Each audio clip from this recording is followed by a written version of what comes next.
Hi there, my name is Jack Wallen, and I'm here to talk to you about another Linux and open source subject that's kind of on my mind.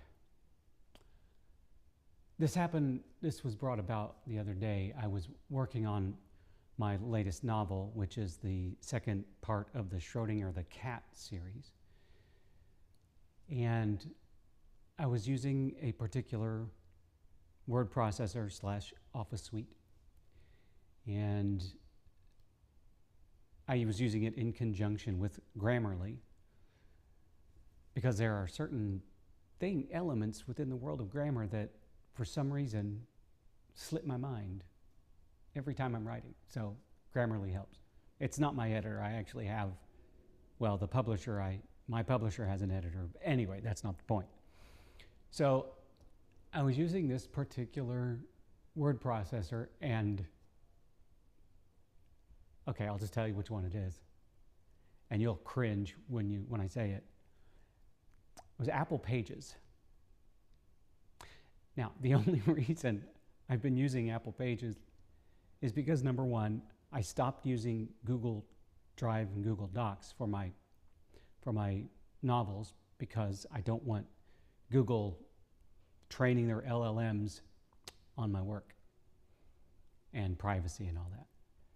And the only laptop I have is a MacBook Pro. So I was using Apple Pages. And this has happened to me before, but I thought I fixed it. I was writing, and all of a sudden Apple Pages goes to auto-save the work, and it says, it can't auto-save because the document doesn't exist. Well, Apple, I saved it. I actually created the folder that the document was housed in, and then named the file in the folder. But guess what? Apple Pages didn't just foobar the file, it also deleted the folder. So I really quickly, I did Command A, opened up a new document, Command C, and I was able to keep my work, thank goodness. So after the second time that happened, I thought, yeah, I can't keep going through this. I'm going to lose a lot of work, and no. So I decided I opened up LibreOffice. I've used LibreOffice for decades. It's a great Office suite. The only reason that I stopped using LibreOffice is because my editor uses Office, and when you have a document that is 60 to 70,000 words, and and when your editor just uses track changes and comments, that big of a document, LibreOffice can sometimes be a little flaky with it. And even when it does work, when I send it back to her, sometimes there's issues with formatting. So I thought, well, I could help her to make this work, but it's not my place. So I'll just use Apple Pages and everything will be fine. It was the editor that said, could you please use Microsoft Office? I was like, oh no. I'm not using Microsoft Office. Okay, so back to the point. I opened up LibreOffice and I immediately thought, I need Grammarly, because Grammarly helps me with my commas.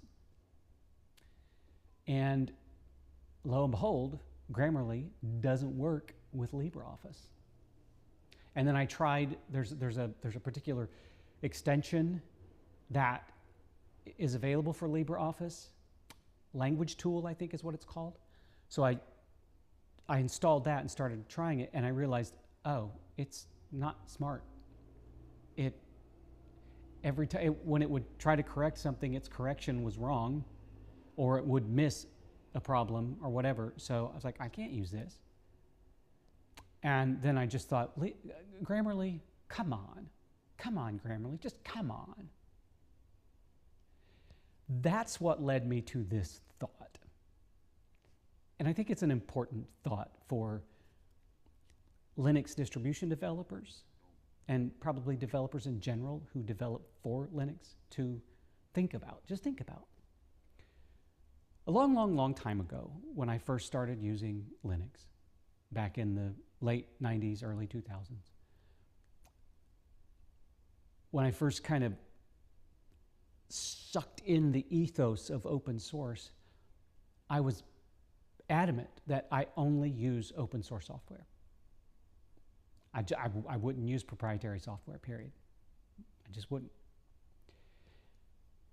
And then things, I started to evolve what I do, and I started to change my opinion and realize that, well, actually, it's more important to use the best tool for the job instead of just going, no, open source, and that's it.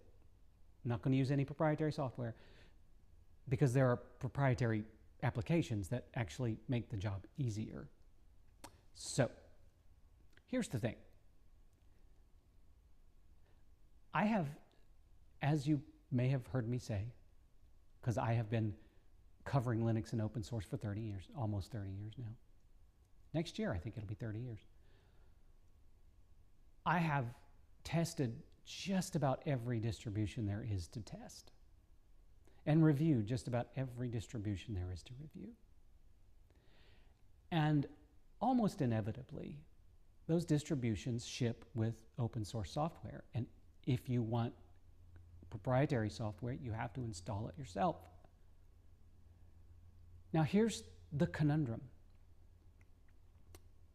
We, the Linux and open source community, want more users. You probably heard recently that Linux finally broke the 10% market share, and I know that there's a bit of false advertising in that because of scraping and bots and blah, blah, bitty blah. But we want and need more people using Linux and open source. However, here's the thing.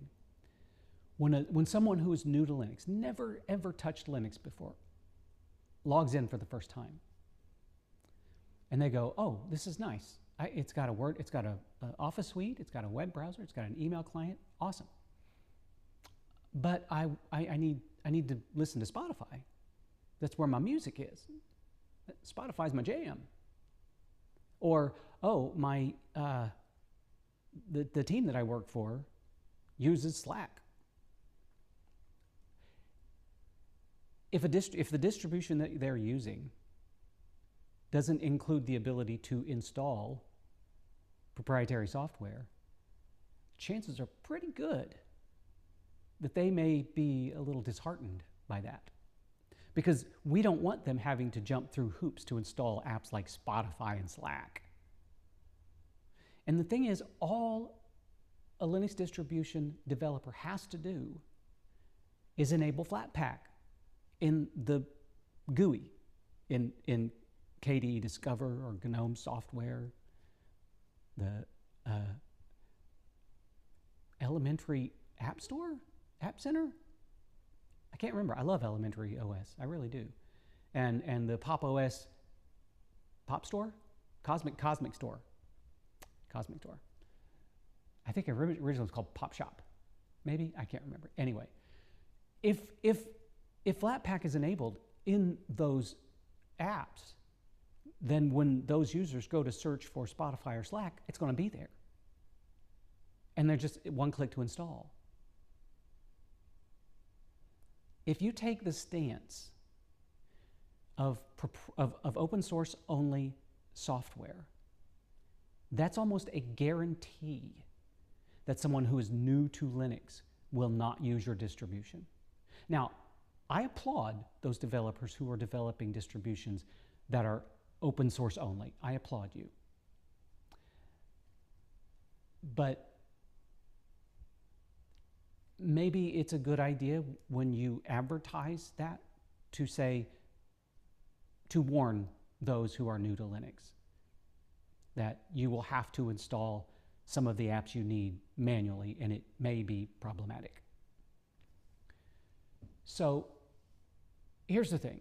I just believe that Linux distribution developers need to come to the understanding that it's the best tool for the job. If that means WPS Office over LibreOffice, great. If that means Slack over some command line or tool that a new user is not going to be able to use, then great. If that means Spotify over Rhythmbox, great. Whatever you have to do to make your distribution easy to use for someone who has never touched Linux should be the right way to go. And that most likely includes enabling or pre-installing some proprietary software. And in fact, I would go so far as to say, if you really want to do yourself a favor, the pre-installed software, unless your goal is to make the smallest, lightest distribution possible. If yours is a full-blown desktop distribution, then you should consider including Slack, and Spotify, and all of the tools that new users need. So maybe, just maybe, here's a good idea. Ask the people around you, your friends and family who don't use Linux.